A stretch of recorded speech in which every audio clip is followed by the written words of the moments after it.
Olá pessoal, tudo bem?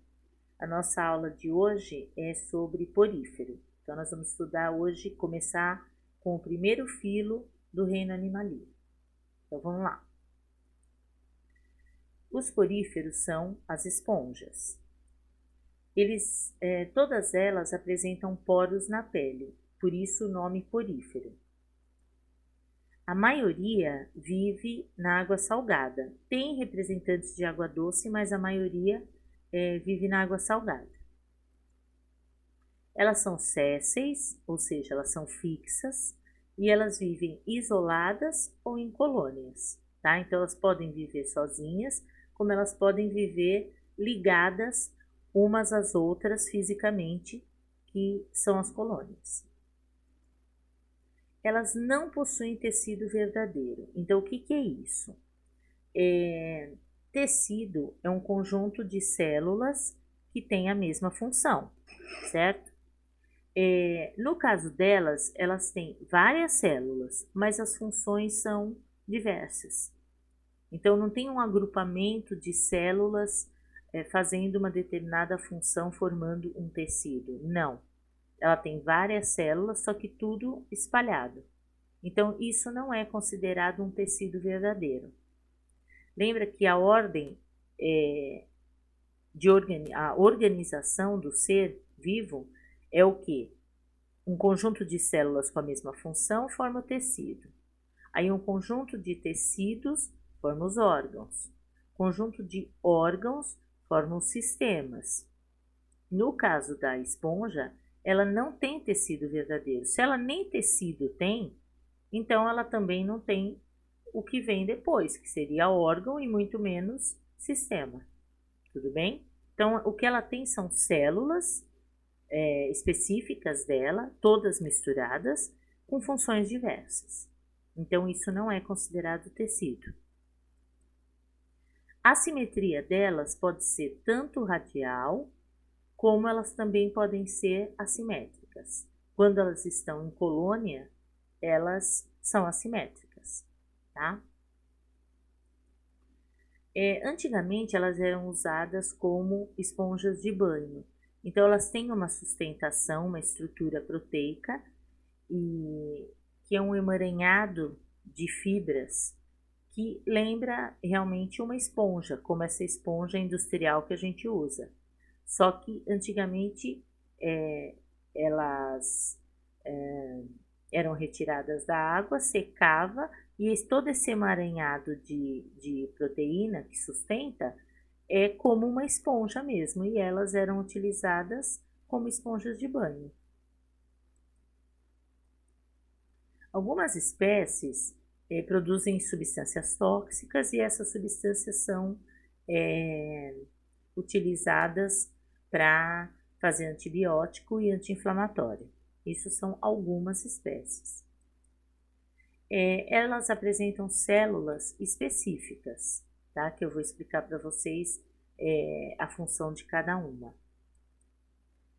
Essa esponjina que eu falei para vocês são filamentos proteicos, então tudo emaranhado como uma esponja mesmo, lembra de uma esponja. Então, um monte de filamento pequenininho, tudo emaranhado um com o outro, feito de proteína, tá? Isso ajuda na sustentação dela. E elas também têm espículas, que são como espinhos, de calcário, de sílica, que fazem com que elas fiquem fixas ali na rocha, durinhas, sustentadas tem que ter alguma coisa mais firme para sustentar, porque ela é mole, né? Então, o que sustenta são esses filamentos proteicos e as espículas. Então, olha só, isso é uma esponja, tá? Ela tem, a abertura dela é pelo poro, ó. Então, ela tem poro aqui nela, no corpo todo. Então, aqui o caminho da água, do alimento, vai sempre ser esse. Vai entrar pelo poro, vai ter a digestão toda que eu vou explicar, vai passar pelo átrio, então essa abertura dela é chamada de átrio ou espongiocele, e vai sair pelo ósculo. Então, os restos, o que não vai ser utilizado, vai sair pelo ósculo. Percebe que eu não estou falando de boca, não estou falando de nada de ela não tem isso. O que ela tem é essa abertura de poro, essa passagem aqui que é chamada de átrio e essa saída que é o ósculo. Só isso. Então vamos lá. O pinacócito, tá vendo que é uma célula que faz, é como se fosse uma pele aqui, um revestimento externo, tudo aqui em volta. Essa é a função, é revestir externamente a esponja. Seria uma pele, tá? Então, o nome da célula aqui é pinacócito, e essa é a posição. As espículas são diferentes, que tem espícula de calcário, espícula feita de sílica, então elas ficam aqui, ó, tudo espalhado, que é para dar sustentação da esponja. O que ajuda também na sustentação é o mesênquima. Tá vendo? Esse mesênquima, ele é uma parte gelatinosa aqui, onde as células e as espículas ficam aqui dentro. Então, o mesênquima é essa parte gelatinosa. Como se fosse, para comparar, pensa numa célula, o citoplasma da célula, que é aquela parte gelatinosa, é o mesênquima daqui, só para comparar. Então, ele é uma parte gelatinosa onde mantém aqui, ajuda a manter a estrutura da esponja. Os amebócitos, ó, são essas célulazinhas aqui, tá vendo? São células que vão ajudar a capturar o alimento quando ele entrar por aqui. Então, fagocita, ajuda na fagocitose, tá? E quando for digerido, porque a digestão vai acontecer nessa célulazinha aqui vermelha, que é o coanócito. Ó, isso aqui é uma célula que tem flagelo, tá vendo? Então, quando o alimento entra aqui, tanto o amebócito quanto o coanócito fagocitam, tá? Ou seja, englobam, e aí a digestão vai ser feita aqui no coanócito. Quando terminou a digestão, o que vai ser utilizado desse alimento, o que é útil, esse amebócito vai ajudar a distribuir aqui para o corpo dela, tá? O que não é útil vai ser eliminado aqui. Os próprios flagelos ajudam a jogar esse resto do alimento, que vai passar pelo átrio e vai sair pelo ósculo, que é a abertura dela. Tudo bem? Então, o corpo da esponja basicamente é isso. Ele tem essa entrada pelo poro, tá? Vai passar pelo átrio, aqui vai subir e vai sair pelo ósculo. O caminho é esse. E essas células são as células específicas de uma esponja. O pinacócito, o amebócito, o coanócito, certo? E as espículas vão servir de sustentação. Tudo bem? Elas são animais filtradores, tá? Então, o amebócito e o coanócito, que vão participar da digestão, vão fazer a fagocitose, e essa digestão é intracelular. Por quê? Porque ela é feita dentro do coanócito, e o coanócito é uma célula, tá? Então, elas apresentam digestão intracelular. Depois que digeriu, o amebócito vai ajudar na distribuição do alimento para o corpo todo, certo? Então, a gente diz que elas são filtradoras, por quê? Porque vai entrar pelo poro água e alimento, e aí ela vai filtrar esse alimento no sentido de digerir e aproveitar o que é bom dele e eliminar o que é ruim. Então, é um filtro realmente, tá? Então, aqui, ó, tem o desenho do coanócito e do amebócito. O coanócito, ele vai fazer a fagocitose lá do alimento, aí vai digerir, que ele é uma célula. Vai digerir aqui dentro, ó, tem os vacúolos de digestão, onde tem as enzimas para ajudar na digestão, enfim. Aí, o que é bom aqui, os nutrientes que são bons para o corpo dela, vai passar aqui para o amebócito, que vai distribuir para o corpo todo. O que não for útil para ela, ela vai eliminar aqui do coanócito, né? E através do flagelo vai ajudar esses restos a passarem pelo átrio e sair pelo ósculo. Ó, pensa nesse desenho lá no comparando com o desenho anterior que eu mostrei para vocês lá no outro slide. Ó, aqui você tem aquela estrutura dela interna, né? E aqui seria o átrio, porque esses flagelos estão todos aqui. Pensa que tem um monte de coanócito, tudo aqui em volta, tanto aqui quanto aqui. Pensa naquele desenho. E aí, isso daqui vai ser jogado pelo átrio, que vai sair lá em cima pelo ósculo, certo? Então, a função aqui do coanócito é essa, é fazer a digestão. Aí, o bom do alimento vai ser distribuído pelo amebócito e o ruim vai sair por aqui, que vai passar pelo átrio e vai sair pelo ósculo. E aí, eliminou do corpo dela. Tudo bem? Então, por isso que a digestão é intracelular. Vai acontecer aqui dentro da célula.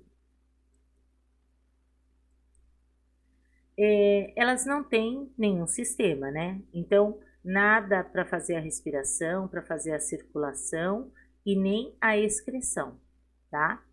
Então, que seria a urina, tá? Vamos dizer assim, ela não tem nada disso.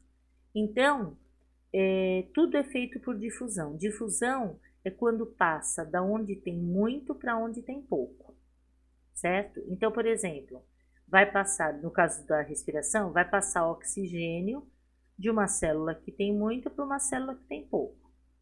A circulação, mesma coisa, o amebócito vai ajudar a carregar, né? Que é como se fosse um sangue. Vai passar da onde tem mais para onde tem menos. E aqui os restos que tá que eu comentei com vocês, o resto do alimento, também da onde tem mais para onde tem menos, até passar por todo o átrio e ser eliminado pelo ósculo, tá? Então isso que é difusão, é a passagem da onde tem mais para onde tem menos, mas envolvendo células, né? Porque no caso dela não tem nenhum sistema e nenhum órgão. Elas podem ser monóicas, que é a mesma coisa que hermafrodita, então tem os dois sexos na mesma esponja, ou dioicas, que aí elas têm sexos separados. Então aqui, ó, quando a gente falar de monóica, vocês sabem que significa que são hermafroditas. Quando a gente falar de dioica, é que os sexos são separados. Existem 3 tipos de esponja: o tipo ascon, o tipo sicon e o tipo leucon. Então, olha, a ascon é a mais simples, tá vendo? A estrutura dela. A diferença, pessoal, é só estrutural. Então, ó, a ascon é bem simples. Então, aqui tá o poro, aí a água vai entrar com o alimento, aí vai ter toda aquela digestão, vai passar pelo átrio, vai sair pelo ósculo, acabou. A sicon, ela tem uma estrutura um pouco mais complexa, tá vendo? Mas também tem a entrada aqui do poro, átrio e ósculo, mesma coisa, o caminho é o mesmo. E na leucon, aqui tá o poro e tá vendo que ela já tem uma estrutura mais complexa? O que que isso ajuda? Ajuda na sustentação. Ela tem uma sustentação melhor, a leucon, do que a ascon, por exemplo, tá?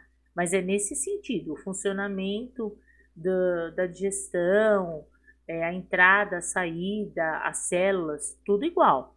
Só que muda a estrutura delas, tá? Então, essa daqui é mais simples e essa é a mais complexa. São tipos diferentes. Quanto à reprodução, ela pode ter reprodução assexuada, tá? Sabe que a reprodução assexuada não tem fecundação. Essa é a definição. Então, pode acontecer por regeneração, pode acontecer por brotamento, pode acontecer por gemulação. Então, vamos lá. O brotamento é assim, a esponja tá lá e ela faz um broto, tá vendo? Surge um broto nela mesma e esse broto é destacado. Então, pode acontecer isso, como esse broto pode permanecer grudado na esponja. Então, se ela forma vários brotos aqui, ela vai ter uma colônia, que foi aquele caso que eu falei para vocês, que ela acaba sendo assimétrica, porque fica cada broto de um tamanho, tá? Então, não tem nem simetria. E ela pode produzir o broto e esse broto se destacar e ficar aqui separado, pode viver isolada. Então, isso é uma reprodução assexuada por brotamento. Na regeneração, você tem uma esponja aqui, aí essa esponja foi separada em pedacinhos, tá? Não importa quais, qualquer tipo de pedacinho. Aí, ela começa sozinha reorganizar esses pedacinhos, tá vendo? Ela vai juntando sozinha, tá? Ela vai juntando para formar novas esponjas. Então, ela mesma reorganiza e ela acaba formando novas esponjas a partir de uma só. Então, isso não deixa de ser uma reprodução, porque de uma formaram várias. Então, quer dizer, essa regeneração é bem grande, ela faz muito essa regeneração. E por que ela tem essa capacidade? Lembra que eu falei para vocês que quanto mais simples for o animal, maior é a capacidade de regeneração dele? Então tá aí, ela é o animal mais simples que tem, tá? E é muito fácil a regeneração, certo? A gemulação é o seguinte, quando a esponja está em condições desfavoráveis para ela se reproduzir, ela forma essa gêmula. Então, essa gêmula é o quê? Aqui tem uma junção de amebócitos, que é aquela célula que ajuda na distribuição do alimento para o corpo, né, e na fagocitose, mas além disso, os amebócitos também têm a capacidade de produzir células, qualquer célula, tá? Por isso que lá na frente eu falei que não tinha elas não têm tecido verdadeiro, porque de um tipo de célula, ela pode formar outros tipos de células com funções diferentes, tá? É o caso do amebócito. Então, o que ela faz nessa gêmula? Ela junta aqui os amebócitos e aqui tem uma proteção de espículas em volta. E assim ela fica e permanece até que as condições do ambiente melhorem. Então, a esponja pode até morrer, mas essa gêmula permanece e, quando as condições melhorarem, ela vai originar novas células e uma nova esponja, tá? Então, por isso que é um tipo de reprodução também, tá? Porque da gêmula ela vai formar novas esponjas, tudo bem? E tem a reprodução sexuada, que pode acontecer uma fecundação interna, pode acontecer uma fecundação interna e cruzada se elas forem hermafroditas, monóicas, né? Porque aí as duas serão fecundadas, tá? Então, se ela fizer uma fecundação interna, somente interna, ela tem sexos separados e a fecundação vai acontecer dentro dela, acabou. Se for uma fecundação interna e também cruzada, é porque elas são hermafroditas e a fecundação vai acontecer entre duas esponjas, só que as duas se fecundam, certo? Internamente. Então, por isso que é cruzada, porque as duas serão fecundadas. Então, não é macho e fêmea, é hermafrodita. E também pode, numa minoria, mas pode acontecer, de ter fecundação externa. Então, elas jogam os gametas na água e a fecundação acontece na água, então é fora do corpo. O desenvolvimento é indireto. Ou seja, tem larvas e essas larvas são móveis, tá? Então, indireto significa que sempre vai ter larva, só que no caso da esponja, essas larvas são móveis e depois é que elas vão se fixar. Então, eu vou mostrar aqui para vocês. Ó, aqui tem uma esponja, tá? E a outra. Então, essa esponja vai, o macho, né? Vai liberar os espermatozoides que vai sair aqui pelo ósculo. Aí ele vai entrar pelo poro da esponja fêmea, certo? E vai fecundar aqui dentro, né? E vai formar o ovinho. Aí essas células vão se multiplicando, ó. Aí vão sair daqui e vão passar por aquela abertura, que é o átrio, e vai sair pelo ósculo. Então, formou a larvinha. Essa larvinha é uma larvinha móvel, que aí depois ela vai se fixar, né, no substrato, numa rocha, onde for, e vai permanecer fixa, sendo uma esponja jovem, que depois vai crescer e vai se tornar uma esponja adulta, certo? Então, aqui está um exemplo de reprodução sexuada com fecundação interna, certo? Onde o espermatozoide saiu daqui e fecundou o óvulo dentro da esponja. E aí o desenvolvimento vai ser sempre indireto, ou seja, sempre vai produzir larva. E no caso aqui, essa larva é móvel, que depois com o tempo ela vai se fixar e vai desenvolver uma nova esponja, tá bom? Bom, pessoal, terminamos o filo dos poríferos, tá? Eu espero que vocês tenham entendido e depois, na próxima aula, nós vamos estudar os quinidários, tá bom? Um beijão para vocês e até a próxima aula. Tchau, tchau!